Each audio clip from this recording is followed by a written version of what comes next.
Bueno, continuando con nuestro libro de Las mujeres y los niños primero, de Jill Pauls. Vamos a continuar y vamos a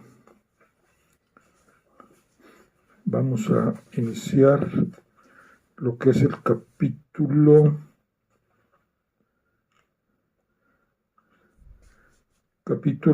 5.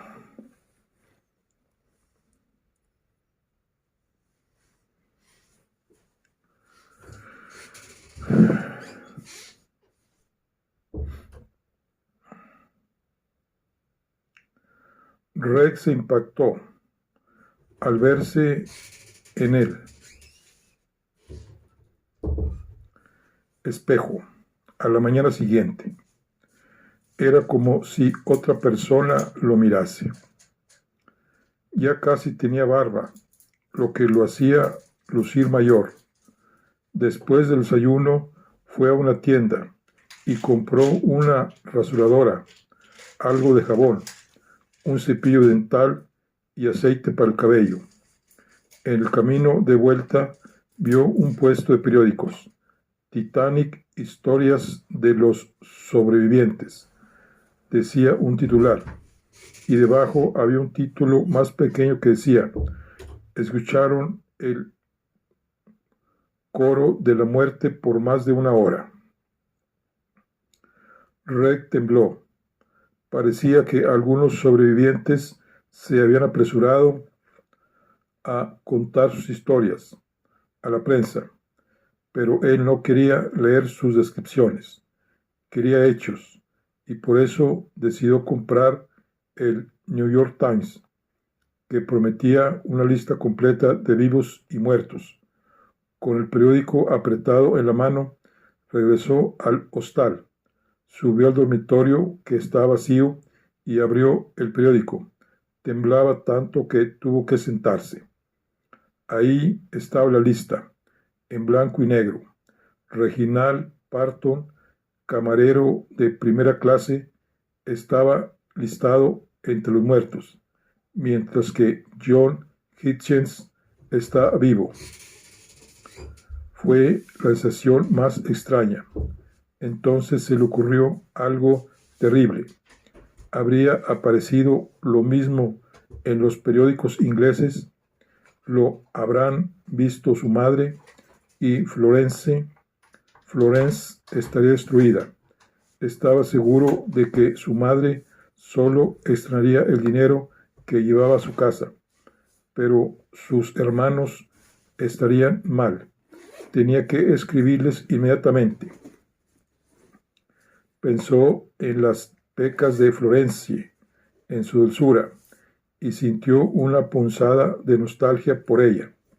Si estuviese ahí en ese momento, él podría enterrar su cabeza en su cuello, abrazarla con fuerza, pero su relación se sentía como algo del pasado distante.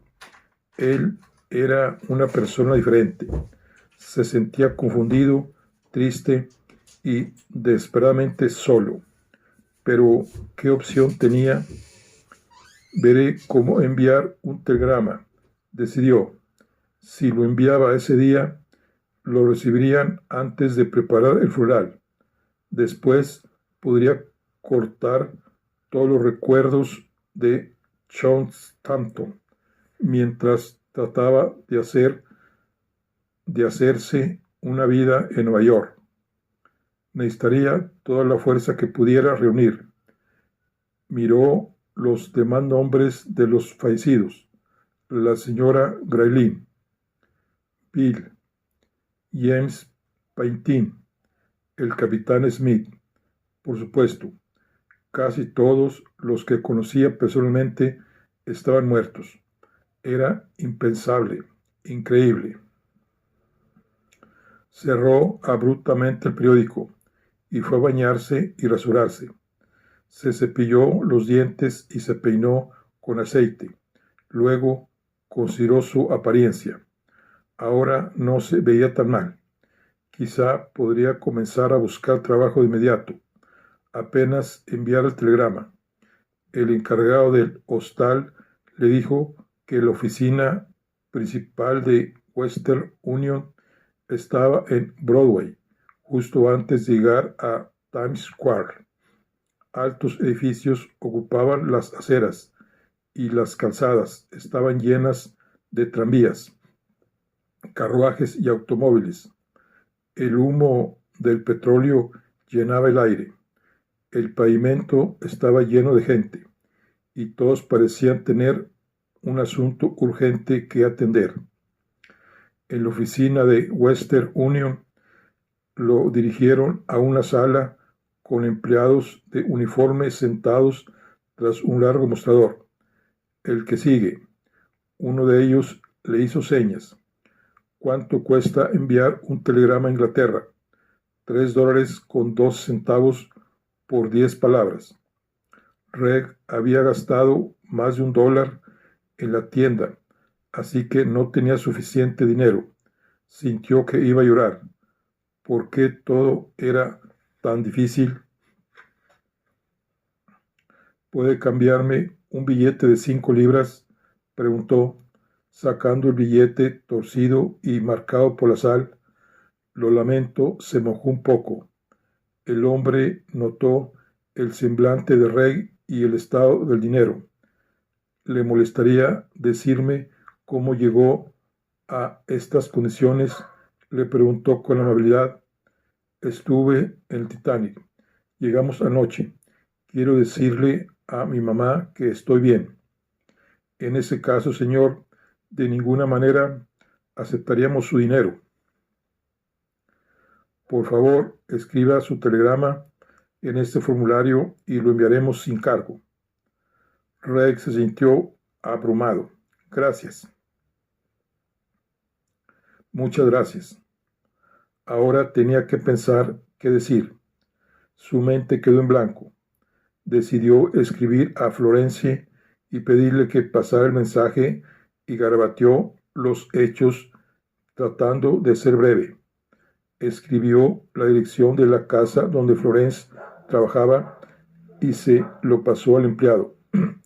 ¿No quiere agregar una dirección de remitente para que puedan contestarle? Todavía no tengo. Ok, lo enviaré de inmediato. Buena suerte, amigo. Reg vaciló. Debería enviar un telegrama a la madre de John. También. Recordaba haber visto su dirección en el sobre de pago de John. Una vez. Sabía que era West Road, Newcastle, pero no recordaba el número. El chico del telégrafo seguramente conocería a la familia. Perdón, pero su hijo no sobrevivió y estoy usando su nombre. No podía poner eso en un telegrama. Escribiría una carta explicándole las circunstancias y la enviaría tan pronto como fuera posible. Salió del edificio y fue a Times Square. Una de las calles que salían de ahí era la Séptima Avenida, y eso le recordó a Reg que quería ir a la quinta donde había escuchado que había muchos restaurantes. Tenía que comenzar a buscar trabajo. Pidió a un transeúnte que le explicara cómo llegar y justo a 2 calles por la 42 entró a la Quinta Avenida. Había varios restaurantes, pero no tenían la grandiosidad que él buscaba. Tenía entrenamiento completo en servicio a la iglesia y toda la intención de hacerlo valer. Supuestamente a mejor lugar, mejor paga. Se detuvo en el cruce de la 44 porque había 2 restaurantes muy elegantes en esquinas opuestas. El más cercano, del Moníacos, tenía toldos sobre una entrada con columnas y a través de las ventanas se veían candelabros de techo y manteles blanquísimos. Parecía que el servicio de almuerzo había terminado y el personal estaba limpiando. Inhaló y entró con seguridad por la puerta principal. Adentro vio a alguien junto a un atril, que supuso que era el maitre. Disculpe, estoy buscando trabajo, comenzó. ¿Con quién tengo que hablar? El hombre levantó la cabeza y lo miró con sorna. Acaba de usar la puerta principal. ¿Quién se cree que es? Lo lamento, no me di cuenta de que había otra entrada. Fuera, largo. Le hizo un gesto de rechazo y regresó a la calle a toda prisa, sintiendo que en cualquier momento podría desmayarse. No quiero trabajar en un lugar donde lo contratan a él. No quieres trabajar en un lugar donde lo contratan a él. Prueba el siguiente. Enfrente había otra entrada, tan elegante y suntuosa como la del Monique Cox. Se llamaba Cherries. Parecía valer la pena, pero no quería cometer el mismo error, así que fue al callejón al costado del edificio. Pasó junto a unos enormes cestos de basura y llegó a unos escalones, donde un hombre con gorro blanco de chef estaba fumando. Perdón, ¿sabe si hay trabajo de camarero? Puede ser. ¿Qué experiencia tienes? Era camarero de primera clase en el Titanic. Llegamos anoche. No quiero regresar al bar, por eso estoy buscando trabajo. Por Dios, pobre chico. Pasa, come algo y traeré al gerente para que hable contigo. Reg lo siguió a la vasta cocina brillante y moderna, donde los chefs preparaban comida en sus puestos. Tenemos cordero asado que quedó del almuerzo, o algo de pato. ¿Qué te gustaría? Le preguntó el chef. El cordero estaría muy bien, gracias. ¿Qué cóctel eres? Escuchen su acento, muchachos. Es del Titanic. Cuando se sentó a comer en la cocina, el personal lo rodeó para hacerle preguntas. Cuando escucharon que había sobrevivido en el bote plegable invertido, su admiración no tuvo límites. Habían leído acerca del plegable en los periódicos de la mañana porque Harold Bryce, uno de los de radio operadores del Titanic, que también había sobrevivido, ahí le había contado su historia a la prensa. Cuando apartó su plato, el chef fue a buscar al gerente, el señor Timothy, un hombre delgado con gafas. ¿Está seguro de que puede trabajar? Debe estar bastante conmocionado por la experiencia. ¿No quiere algo de tiempo libre? Quiero estar ocupado para no pensar en eso. Supongo que ha trabajado con servicio a la inglesa. Reg asintió. Tendremos que comprobar sus referencias con White Star, pero en lo que a mí concierne, podemos probarlo. ¿Cómo dijo que se llama? John Hitchers. La mentira se volvió cada vez más fácil. Venga mañana a las 10 en punto. Puede trabajar el turno del almuerzo. Abrimos 6 días a la semana y el salario es de $5 semanales. Le daremos un uniforme, pero asegúrese de venir pulcro para zarpar con viento a favor. Hizo una mueca. Perdón, no fue una buena analogía. ¿Sabe a qué me refiero? Antes de irse, Reg le pidió a Timothy una papel y un lápiz, diciendo que tenía que escribir a casa. Caminó unas calles a Central Park y buscó un banco donde escribir la carta para la familia de John.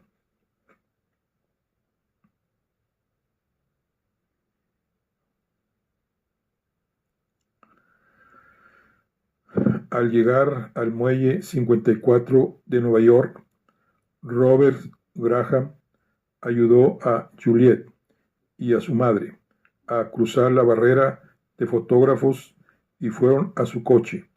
El chofer los esperaba. Fueron al Hotel Plaza. «Es gigantesco», exclamó Juliet cuando se detuvieron enfrente.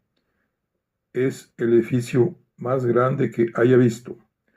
Creo que tiene 20 pisos», le dijo Roberts, «pero no es el más alto de Nueva York, en absoluto». «Siempre y cuando sea cómodo», gruñó Lady Mason Parker. «Apenas puedo cerrar los ojos en esa litera dura y angosta del Carpatía». Roberts las ayudó con el check-in y cuando se despidió le preguntó a Juliet si podía ir al día siguiente para ver que todo estuviese bien. «Sí, por favor», dijo ella, incapaz de disfrazar su ansia. Durante 4 días habían pasado casi todo el tiempo juntos. Sabía que iba a extrañar su calmada presencia y la sensación tranquilizadora de que, sin importar lo que sucediera, él podría enfrentarlo. Comenzó a extrañarlo apenas se fue. El Plaza era un hotel estupendo. Las habitaciones eran grandes y opulentas, decoradas en estilo rococó, con paredes color crema y tallas doradas de las balaustradas.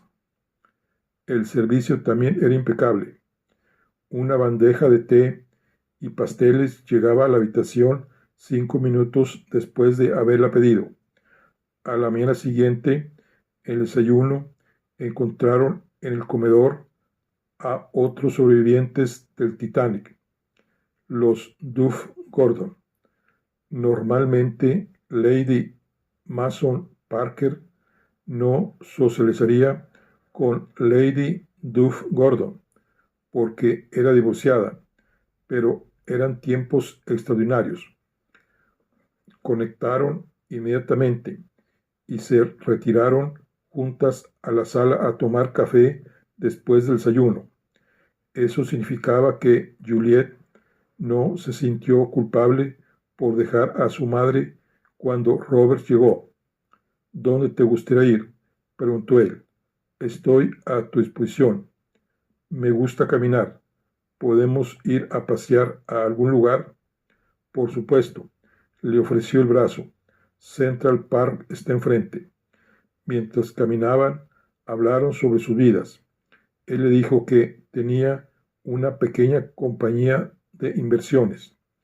Vivía con su madre y su hermana cerca de Washington Square y socializaban con las mejores familias de Nueva York, aunque él no disfrutaba mucho de fiestas elegantes porque la conversación le parecía superficial.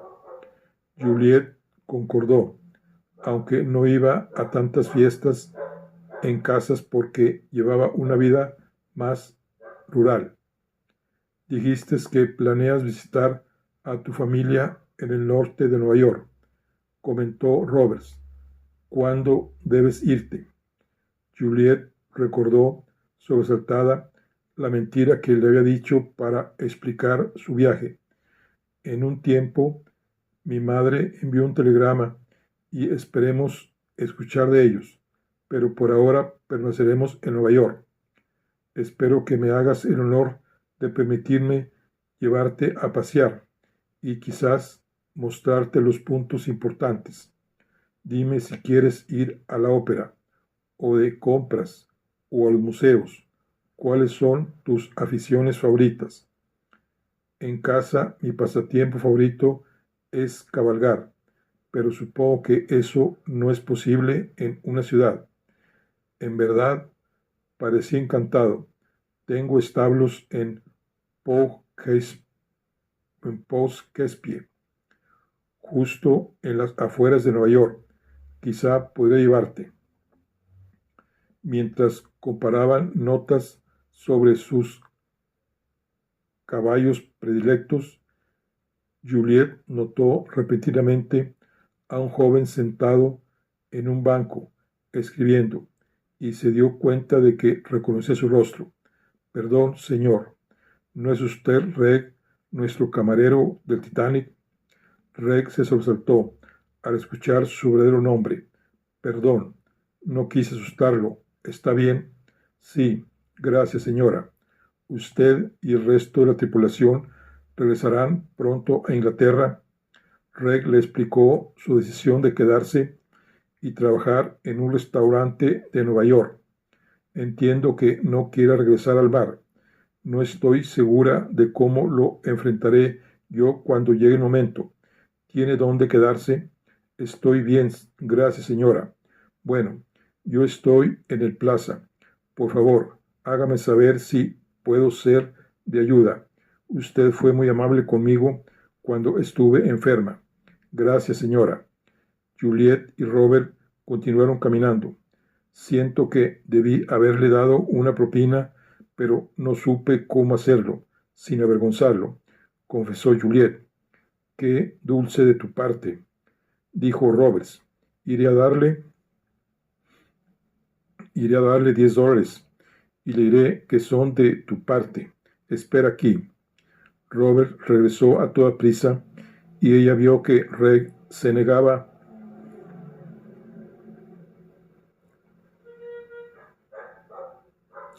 a tomar el dinero, pero Robert finalmente lo persuadió para que aceptara el billete. Gracias. Debes dejar que te lo devuelva, dijo Juliet cuando Roberts regresó con ella. Espero que le vaya bien en la ciudad. Por supuesto. Ahora voy a llevarte a un café donde sirven sándwiches arcoíris. ¿Los probaste alguna vez? No. Entonces, ven por aquí.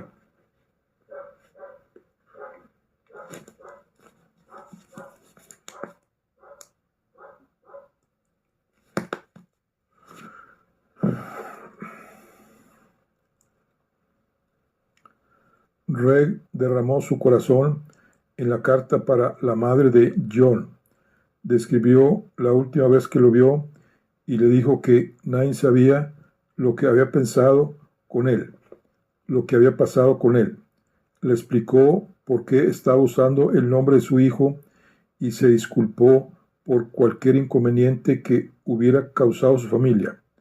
Finalmente escribió lo mucho que extrañaba a John y envió sus condolencias. Luego buscó una oficina de correos y envió la carta. De inmediato sintió alivio. Camino al hostal, Reg usó parte de su fortuna inesperada en una camisa blanca, unos calcetines y ropa interior. También se permitió un sándwich llamado hot dogs, después de interrogar al vendedor para asegurarse de que la carne que contenía no tenía nada que ver con perros. Todavía se sentía demasiado débil. La ansiedad chillaba en su cabeza. Y si llegaba al restaurante mañana y la policía lo estaba esperando para arrestarlo por dar el nombre equivocado en el Titanic, y si White Star le hacía juicio por abandonar el deber, y si había una investigación por la muerte de Finbar y descubrirían que él la había causado, todas estas preocupaciones le martillaban el interior del cráneo, haciéndolo sentir mareado y nauseabundo. Pero cuando llegó a Cherries al día siguiente, el señor Timothy fue notablemente amistoso. Hablé con la White Star Line y me dijeron que es un empleado modelo. No sabía dónde se aloja, así que dijeron que enviarán su último paquete de pago al restaurante. También enviarán documentos temporales para encargarme de los trámites de inmigración. ¿Le parece bien? Reg asintió, asombrado, porque todo estaba saliendo a pedir de boca. El señor Timothy le dio el uniforme de camisa, pantalones negros y mandil blanco, y le mostró las rutinas, los cubiertos, los armarios de mantelería y vajilla, el secador, el buffet frío y el carrito de postres. Hubo tiempo para fumar en la pared trasera antes del servicio, y alguien le ofreció un cigarro.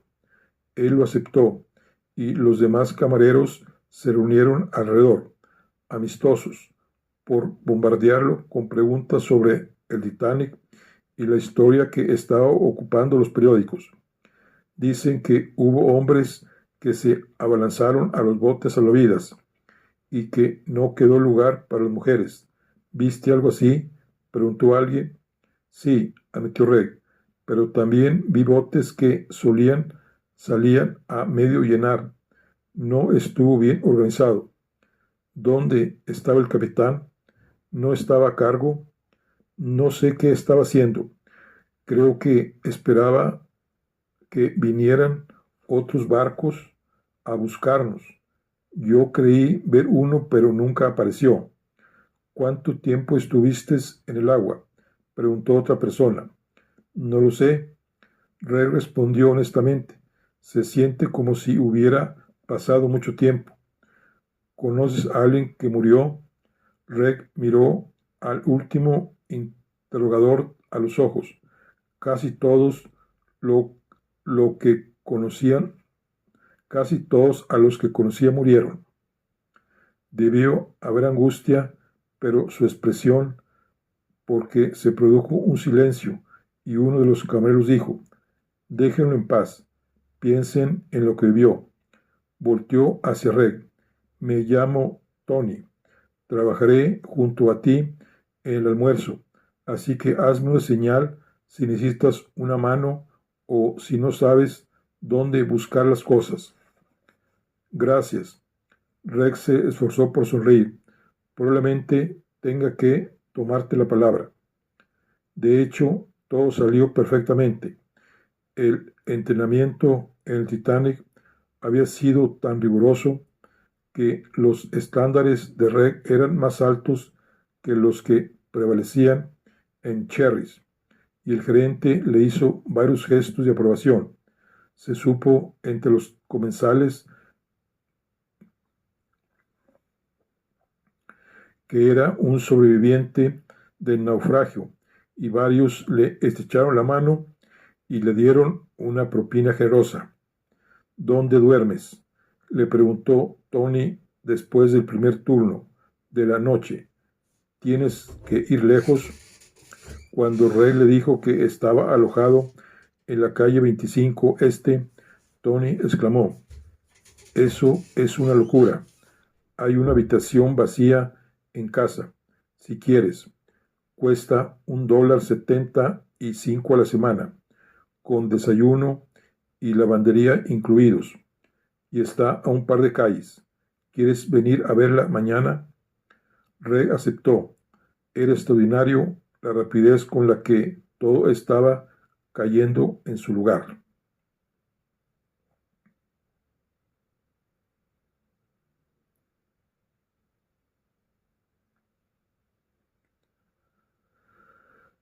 Ana había temido el momento de poner un pie fuera del barco y tener que decirle a Samos lo que había pasado con Finbar. No fue sino hasta las 11 de la noche que llamaron a los pasajeros de tercera clase para desembarcar. Lentamente, Ana levantó al bebé, sostuvo el bolso a la altura del codo e hizo que Rosín se sujetara a su abrigo de un lado, mientras Patrick se sujetaba del otro. Miró al lugar donde estaban en fila las familias de tercera clase, pero había demasiadas caras como para identificar a Samos en la multitud. Sin embargo, él la encontró. Apenas pusieron un pie fuera del barco, él fue corriendo hacia ellos, con la alegría escrita en el rostro. Fue desolador ver su amplia sonrisa desvanecerse cuando miró los ojos de Ana y leyó la expresión en su cara. Y luego miró a Patrick, Rossini y al bebé. Sus ojos pasaron por sobre el hombro de Ana y buscó en el área detrás de ellos. Y luego volvió a mirar a Ana y fue como si algo dentro de él se rompiera en dos. No, gritó, con tanta angustia que la gente volteó a verlos. Lo siento tanto, susurró Ana. Él la jaló hacia él, la envolvió en sus brazos y escondió la cara en su cuello. Se sacudía con un dolor incontrolable, incapaz de hablar, mientras todos sus planes para el futuro se deshacían como en un devastador juego de azar. El departamento que Seamus había conseguido para Annie y sus hijos estaba en el suburbio de Kingsbridge, construido en la ladera de una colina y separada de otros edificios por calles escalonadas. Cuando salieron del muelle 54, una mujer amable los llevó a un automóvil que los acercó a Kingsbridge y se detuvo en la calle de abajo. A Finbar le habría encantado su primer paseo en automóvil y habría ido de un lugar a otro, lleno de preguntas. Todo habría sido interesante y todos habrían subido los escalones para dar un primer vistazo al nuevo hogar. En cambio, caminaron lenta, cansinamente, y las piernas de Ana estuvieron adoloridas para cuando llegó a la cima de la escalera del departamento. Seamus sacó una llave, abrió la primera puerta que vieron y encendió una vela. Ella miró su cara y supo lo mucho que él había esperado este momento. El departamento parecía agradable. La habitación en el frente tenía una alta ventana que daba a la calle escalonada y a los techos de los vecinos. Era de buen tamaño. A lo que era mejor estaba limpia. Y lo que era mejor estaba limpia. Unas mujeres de la iglesia hicieron la limpieza, dijo Samos, leyéndole la mente. Es una hermosa comunidad. ¿No es amable de su parte? Ana miró alrededor, encendió otra vela y deambuló por la cocina. Finge, se dijo. Tienes que aprender a fingir. No es grandioso, mucho mejor que la de casa. Las alcobas tenían camas de una plaza. Casi se quiebra al ver la que era para Finbar. Es hermoso, le dijo a Samos. Buen trabajo. Dije que te llevaría a ver al sacerdote, el padre Kelly, apenas nos acomodásemos. Estaba pensando, quizá podría dar una misa por Finbar. Ana notó que le costaba decir el nombre de su niño. Me gustaría, pero primero tenemos que comprar ropa. Solo tenemos lo puesto, y no puedo conocer a mi nuevo sacerdote con estas fachas. Sí, por supuesto. Andaban con extremo cuidado, temerosos de decir una palabra insensible que causara un dolor adicional. Me encargaré de lo práctico, pensó Ana. Es todo lo que puedo hacer. Cayeron a la cama y una vez que estuvo en brazos de Samos, las lágrimas llegaron a sus ojos por primera vez, pero las contuvo porque no quería entristecerlo. Posiblemente él hacía lo mismo, porque se quedó ahí sin palabras, sintiendo la tibia familiaridad de sus cuerpos.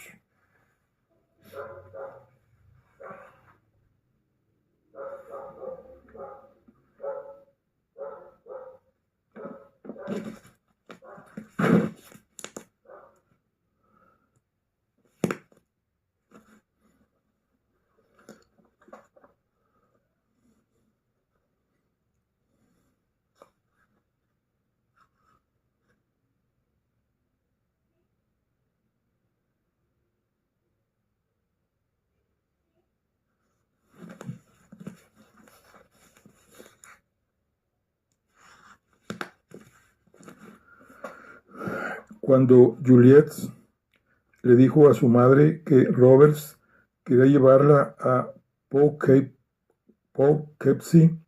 a visitar los establos, Lady Mason Parker quedó encantada, porque parecía que su hija se acercaba más y más a este hombre y sus discretas investigaciones habían determinado que se trataba de un candidato extremadamente adecuado, pero tenía una preocupación.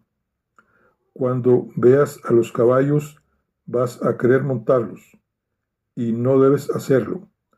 Todos esos rebotes en la montura serían terribles para el bebé. Creo que debería ir a Poughkeepsie como chaperona, por si quieres tomar riesgos. No, de ninguna manera, dijo Juliet. No hay razón por la que no deba montar, y no soporto la manera en la que le hablas a Robert, siempre alardeando sobre nuestras conexiones y ancestros con título. Es vulgar. No voy a permitir que me hables así. Discúlpate inmediatamente.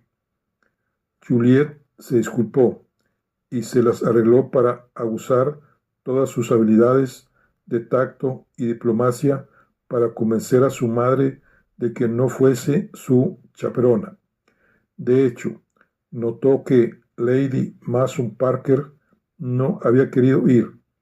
Desde que llegaron a Nueva York, no había mostrado interés en ver lo que la ciudad tenía para ofrecer. Alquilé una casa en Saratoga Springs, le anunció una mañana en el desayuno. Está al norte de Nueva York. Nos iremos en 3 semanas, a partir del viernes. No veo cómo puedes mantener tu secreto por más tiempo, a menos, por supuesto, que haya campanas matrimoniales en el aire. ¿Las hay? Madre, sabes que no. Roberts es un buen amigo y me niego a engañarlo para que se case conmigo. Lady Mason Parker suspiró.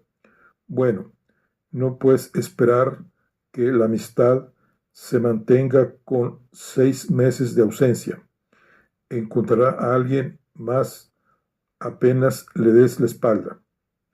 Juliet sabía que era verdad. Sentía un dolor en la boca del estómago cuando pensaba en que Roberts podría enamorarse de otra. Pero, ¿qué podía hacer? Niña tonta. ¿Por qué sucumbió a los encantos de Charles Wood, que ahora parecían tan magros comparadas con las de Robert Graham? El día de su paseo a Poughkeepsie, el sol brillaba, así que el chofer de Roberts abrió el techo y el viaje de 2 horas pasó rápidamente. Recibimos carta de nuestros familiares, le dijo a Roberts en el camino. Me temo que debemos dejar la ciudad para ir con ellos en 3 semanas. Lo lamento, porque he disfrutado mucho nuestros tiempos juntos. ¿Dónde viven tus familiares? En las afueras de Saratoga Springs. Pero eso es perfecto. exclamó Robes. Mi hermana tiene amigos ahí y planea pasar parte del verano con ellos. Mi hermana tiene amigos ahí y planea pasar parte del verano con ellos. Me invitaré a mí mismo para poder ir a verte. Frunció el ceño al notar la cara retorcida de Juliet. Si quieres. Juliet tuvo que pensar algo rápidamente. Me temo que no será posible. Verás, nuestros familiares son muy mayores y mamá y yo tendremos que ayudarlos con unos asuntos urgentes de naturaleza personal. Les prometimos dedicarnos enteramente a ellos para resolver un problema familiar en particular. Él estaba confundido. Pero podrás escaparte un par de horas, una tarde. No pueden exigir que les dediques todo tu tiempo, pero lo harán. Lo lamento, Robert. Sé que te extrañaré, pero podemos escribirnos si quieres. Me gustaría mantenerme en contacto. Ella cambió de tema y pronto estaban conversando animadamente acerca de una amplia variedad de cosas. Le pareció que en nada de tiempo el chofer se detuvo frente a un establo. Juliet contó 12 caballos apoyados en las puertas del establo y varios peones trabajando. Por Dios, son hermosos, exclamó. Míralos. No podía esperar a saltar del automóvil para ir a verlos de cerca. Robert la llevó y la presentó con cada uno de los caballos, mientras ella les acariciaba la nariz y les hablaba suavemente. Obviamente estaban bien cuidados. Cuando llegaron con un tranquilo caballo bayo, Robert dijo, ella es Patty, es nuestra yegua más dócil. Pensé que querrías montarla. Juliet miró con anhelo. No le molestará un jinete desconocido. Nunca ha tirado a nadie en su vida. Serás la primera. Y tengo una montura de lado que podrías usar. Miró su larga falda. De hecho, prefiero montar a horcajadas. ¿Tendrás unos pantalones de montar para prestarme? Robert sonrió. De alguna manera pensé que me los pedirías. Puedes usar los de mi hermana. Tuvo que apretarse dentro de los pantalones, pero la chaqueta le disimuló el vientre. Montó a la yegua y por primera vez en meses tuvo la sensación de una perfecta felicidad al sentir a ese hermoso animal debajo de ella, galopando por el glorioso campo bajo el tibio sol. Al atardecer llegó la hora de regresar a la ciudad, cuando Roberts le tomó la mano y le ayudó a subir al automóvil. Tenía una mirada suave en los ojos, que se posaron en ella, de una manera que le hizo temblar de placer. Sabía que se estaba enamorando de ella, como ella se estaba enamorando de él.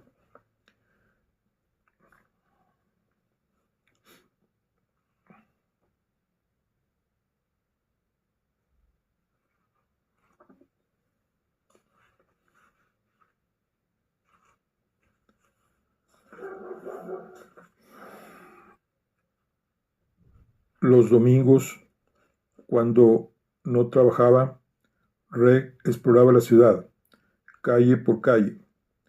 Era solitario pasar tanto tiempo sin compañía, pero resistía los intentos de amistad de los demás camareros y se hundía más y más profundamente en él mismo, rumiando constantemente sobre lo acontecido en el Titanic. La White Stars había enviado el salario de un mes a Cherries como compensación. junto con los documentos oficiales a nombre de John. Enviarían su último salario a su madre. Eso esperaba. ¿Cómo lo estaría sobrellevando Florence? Sabía que tendría que escribirle pronto, pero ¿qué iba a decirle?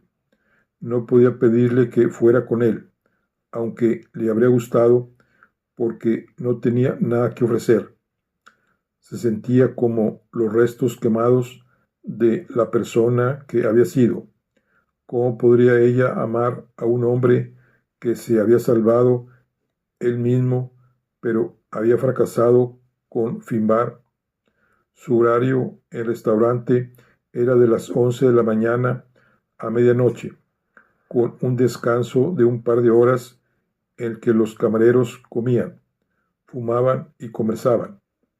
A Rey le gustaba la rutina, y cuando se enteró de una posible huelga de los camareros de Nueva York, no prestó atención, pero un día Tony le explicó la situación. Queremos unirnos al Sindicato Internacional de Trabajadores Hoteleros para que puedan proteger nuestros derechos, pero los jefes están en contra. El tema es que los negros están viniendo a Nueva York desde el sur y toman nuestros trabajos por un pago mucho menor. ¿Qué planean hacer? Bueno, estamos amenazando con un paro total. Golpearía de tal modo al negocio de los restaurantes que cederían antes de que pase una semana. No duraría demasiado. Rex sabía que los huelguistas no recibían paga y aunque tenía algunos ahorros, no durarían indefinidamente. ¿Cómo sobreviviría? Tampoco quería una disputa con su nuevo jefe, el señor Cherry, y el gerente, el señor Timothy, que había sido tan amable y comprensivo con él. Iba a recompensarlos uniéndose a la huelga. Decidió mantener la cabeza baja y esperar una pronta solución. Lejos de solucionarse, las consecuencias sobre la huelga se hicieron más fuertes y estridentes, hasta que, hacia fines de mayo, el personal de 17 restaurantes de Nueva York, incluyendo a Cherry, le dijo a sus jefes que dejarían de trabajar si no se cumplían sus exigencias.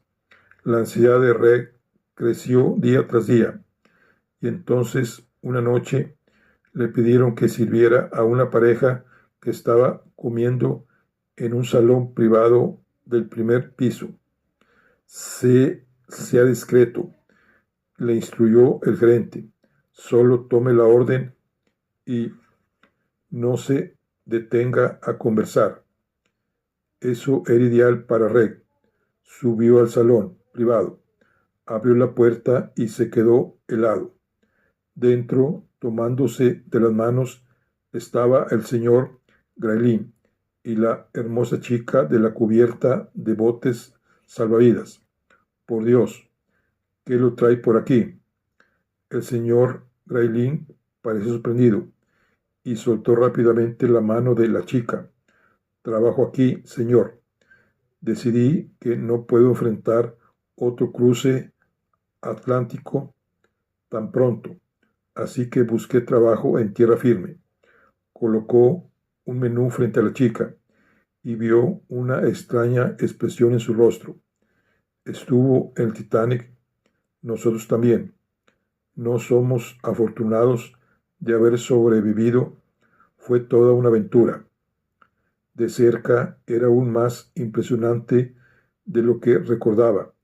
Sus ojos eran de un azul intenso y brillaban como zafiros. Su cabello era de un profundo color cobre y sus labios estaban pintados con la forma del arco de Cupido. Pero ¿cómo podía ser tan superficial de describir el hundimiento del Titanic como una aventura? Reg entregó un menú al señor Graylin. Ella es la señora Hamilton. Nos conocimos en el Carpathia y nos estamos poniendo al día. Me temo que olvidé su nombre. Reg dudó, desconcertado por la obvia mentira, e inseguro de si el señor Graylin sabría su nombre verdadero. John Hitches, dijo, y se tensó esperando la reacción. Por supuesto, ahora lo recuerdo. Volteó hacia la señorita Hamilton. John era nuestro camarero. Es un mundo pequeño, ¿verdad? Por suerte se había salido con la suya. Espero que no haya perdido a ningún ser querido en el barco, señora, dijo Reg cortésmente. No, gracias a Dios, soltó una risa. Fuimos muy afortunados.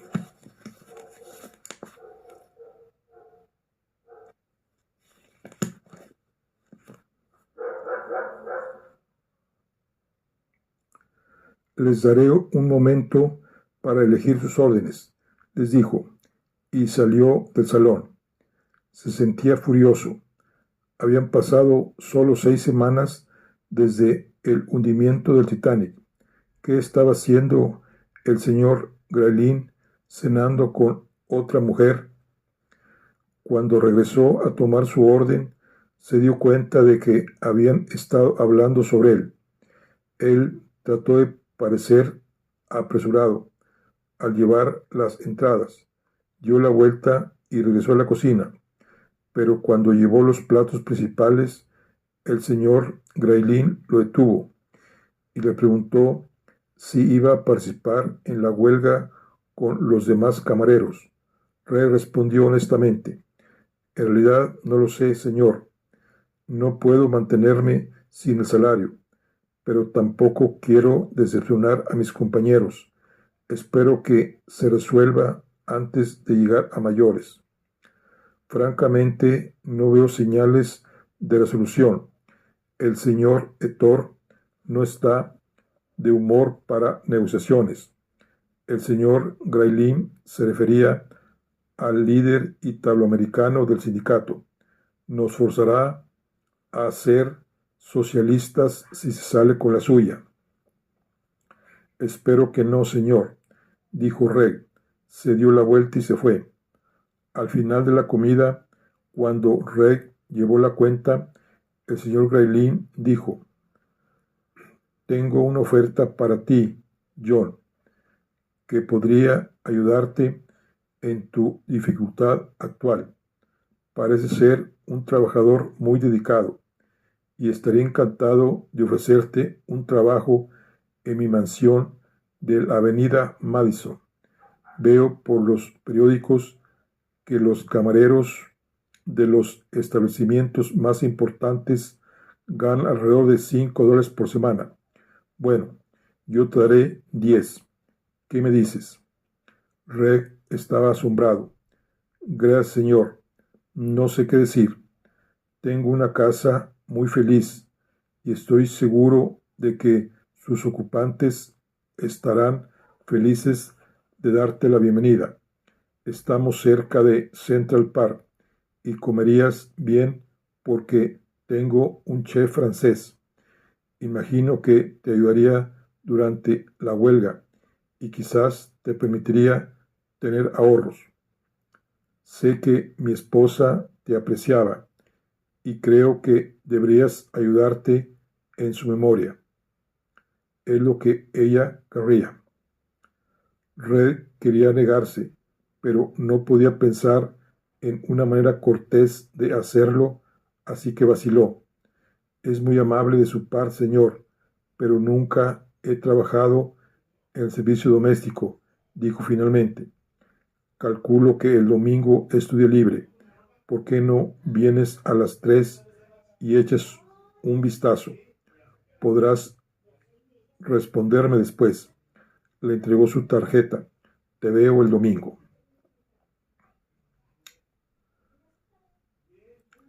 Se fijó una fecha para que Juliet y su madre tomaron el té con la madre de Roberts y una de sus hermanas en la casa familiar. Lady Mason Parker reaccionó con gran entusiasmo. Si te aprueban, seguramente te propondrá matrimonio. Los caballeros no te invitan a casa a conocer a sus madres a menos que tengan intenciones serias. Miró a Juliet de arriba abajo. Debemos conseguir un corsé más ajustado. Él quizá no note tu vientre, pero las mujeres lo harán. Y si se dan cuenta, tus posibilidades se irán por la ventana. Cuando llegaron a la alta casa de piedra rojiza que Roberts compartía con su madre y hermana, un lacayo los llevó a una gran sala soleada, decorada en azul, con elegantes sillones de terciopelo. La hermana de Roberts, Eugenia, fue a estrechar sus manos y luego las presentó con su madre. Es un gran placer conocerlas. Roberts nos contó todo sobre la amistad que desarrollaron desde que se conocieron en el Carpathia. Estamos tan agradecidos de que haya tenido alguien con quien hablar durante esos horribles primeros días en los que todos ustedes deben estar en shock. Por favor, siéntense.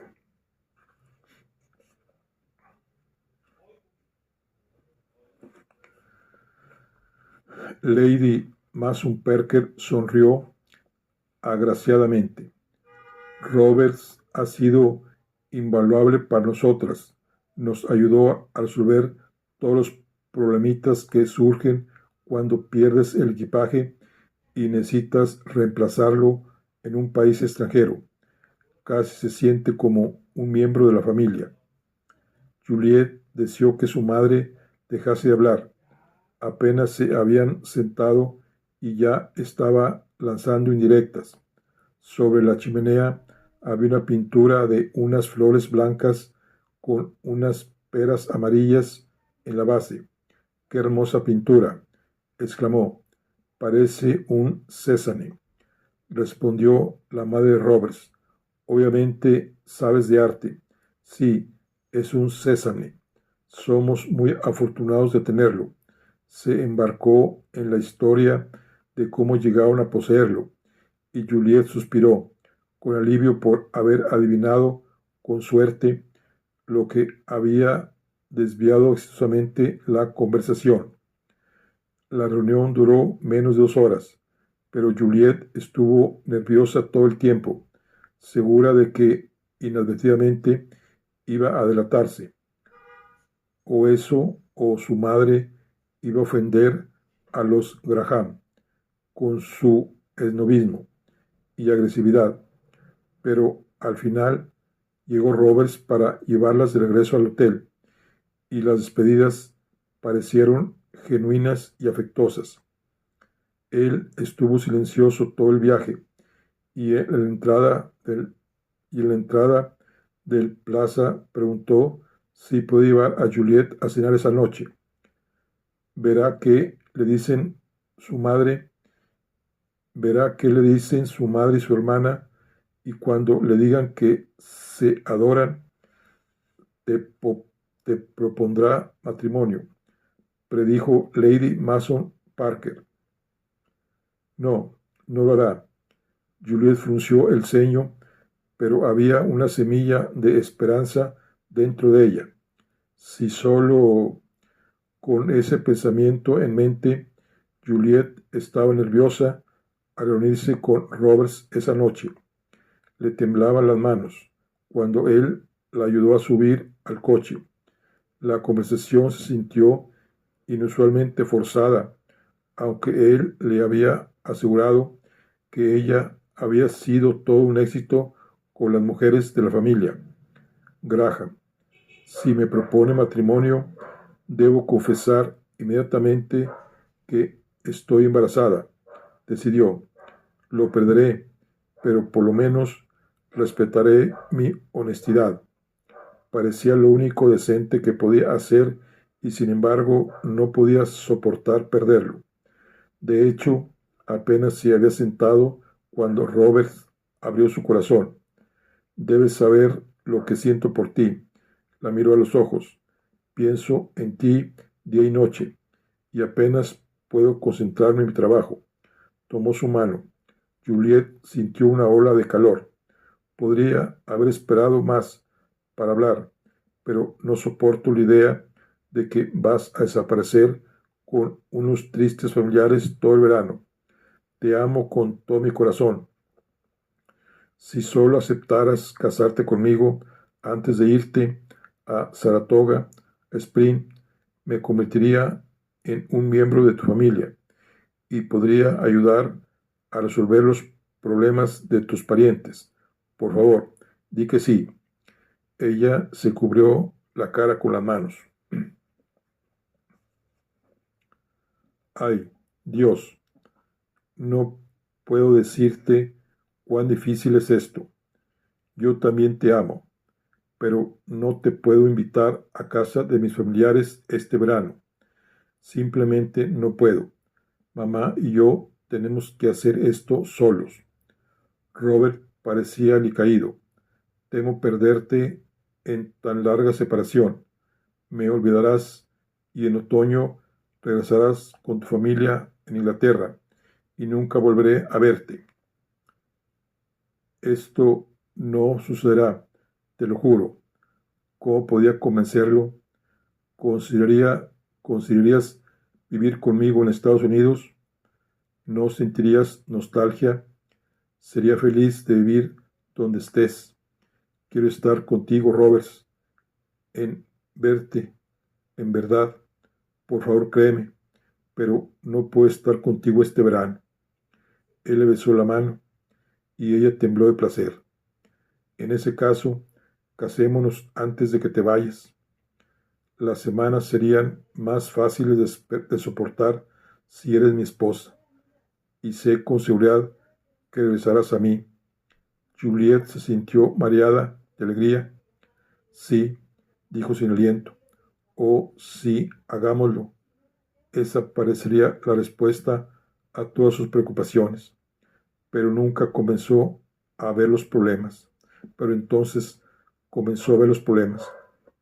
No hay tiempo para organizar una boda.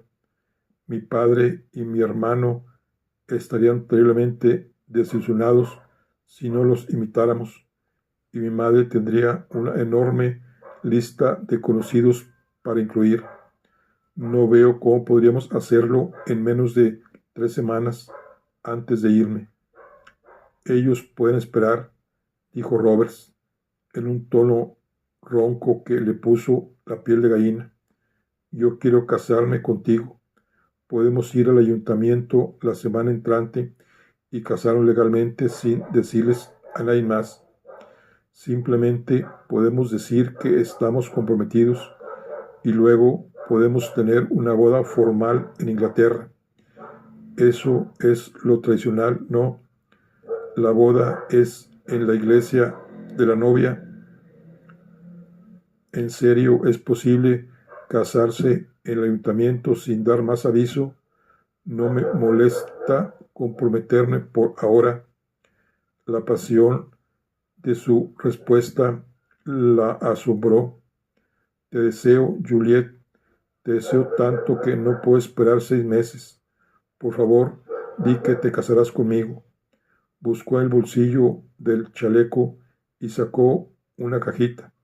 Abrió la tapa y ella vio el brillo de un diamante en el interior. Sí, yo tampoco puedo esperar. Él se inclinó sobre la mesa para besar sus labios y ella creyó que iba a desmayarse de felicidad.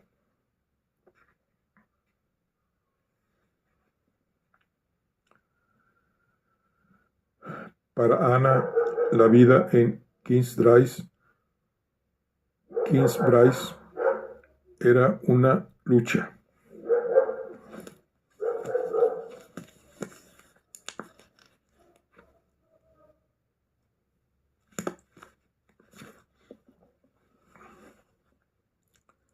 Las cosas cotidianas eran fáciles. El padre Kelly consiguió una buena escuela católica para Patrick y le presentó a una mujer de la zona que cuidara a los pequeños de vez en cuando para darse un respiro, pero ella era una chica de campo y extrañaba las praderas verdes, los árboles y el canto de los pájaros de su hogar en Corks. La única bendición era que sentía cerca a Finbar gran parte del tiempo. Escuchaba su voz en su cabeza y sentía que estaba contento, pero durante los malos ratos el peso de su pérdida caía sobre ella, que se acurrucaba en un rincón del departamento, llorando con tanta fuerza que, que quedaba ronca. Nunca permitió que Seamus o los niños la vieran así. Sucumbía a la tristeza cuando estaba sola. El padre Kelly la alentó a entablar amistades y a involucrarse en la comunidad local, así que donó algunos panes a una venta para recaudar fondos para la iglesia y ayudó a arreglar las flores de la misma. Tienes buen ojo para el color, Ana, le dijo, y ella repitió el cumplido a Seamus esa noche. Deberías hacer algo bordado para mostrarle, sugirió su esposo. No te he visto bordar desde que llegaste. Quizá deberías hacerlo porque siempre pareció darte paz. Ella volteó la cabeza. ¿Cómo puedo estar en paz cuando mi hijo se ahogó? Pero Seamus tenía razón. Ella solía sentir paz cuando la absorbían sus creaciones. Quizá podría comenzar por hacer un muestrario para el padre Kelly, para agradecerle su amabilidad para con su familia. Era bueno tener un proyecto al que dedicarse y pasó todos sus momentos libres en él. Seamus tenía razón. Definitivamente la hacía sentir más tranquila. En 2 semanas había terminado su cuadro. Sintió un poco de vergüenza al entregárselo al padre Kelly, explicándole que quería darle un regalo para agradecerle sobre su apoyo.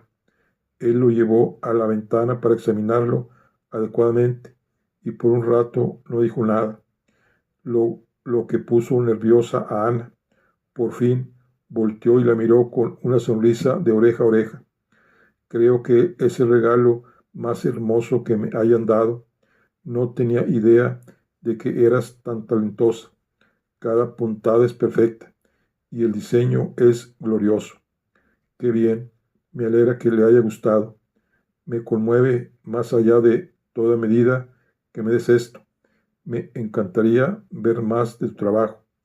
Podría hacer algo para el próximo mercadillo, sugirió ella. Tu trabajo es demasiado bueno para eso. Hizo una pausa. Me pregunto, tengo tengo una parroquiana que trabaja para Camille Osney, una de las mejores modistas de Nueva York. Puedo mostrarle esto y preguntarle si quiere que le ayudes a bordar sus vestidos de dama. Ella lo pensó por un momento. Supongo que el dinero será útil. ¿Por qué no hablas con ella? A Camille Osaney el muestrario de Ana le pareció encantador y le ofreció un trabajo de prueba de bordar 200 maripositas plateadas para un vestido de fiesta. Ana crió meticulosamente las mariposas en tafeta blanca. No había un hilo suelto ni una puntada imprecisa, y el espacio entre cada mariposa era geométricamente preciso. Envolvió el trabajo terminado en papel tisú y el padre Kelly se lo entregó a la señora Osaney. Más trabajos lo siguieron. Le pidieron unos coloridos diseños orientales en cuellos de terciopelo púrpura, florituras elaboradas para chaquetas de vestir y flores de todo tipo y color en vestido de broncado y satén. El trabajo era absorbente y no le dejaba mucho tiempo para pensar, pero siempre sentía a Finbar cerca mientras bordaba. Rossini y Ciarán jugaban en el piso, Patrick iba a la escuela y Samus al trabajo. Ella esperaba esos momentos en que estaba en paz con el mundo. ¿Estás en un buen lugar?, le preguntó a Finbar una vez en sus pensamientos. La respuesta llegó inmediatamente. Ma, este lugar es maravilloso. Estoy con tu papá, que dice que te quiere. Me ha cuidado desde que llegué. El padre de Ana había muerto 10 años atrás, cuando Finabar era apenas un bebé. Qué bueno, es lindo pensar que ustedes dos están juntos. Sonrió ante la imagen mental y siguió bordando. Bueno, pues aquí concluimos lo que es el capítulo 5. Nos vemos en la siguiente. Hasta luego. Estamos con el libro de Las mujeres y los niños primero, la obra dramática de El hundimiento del Titanic. Muy bien, nos vemos en la siguiente. Hasta luego.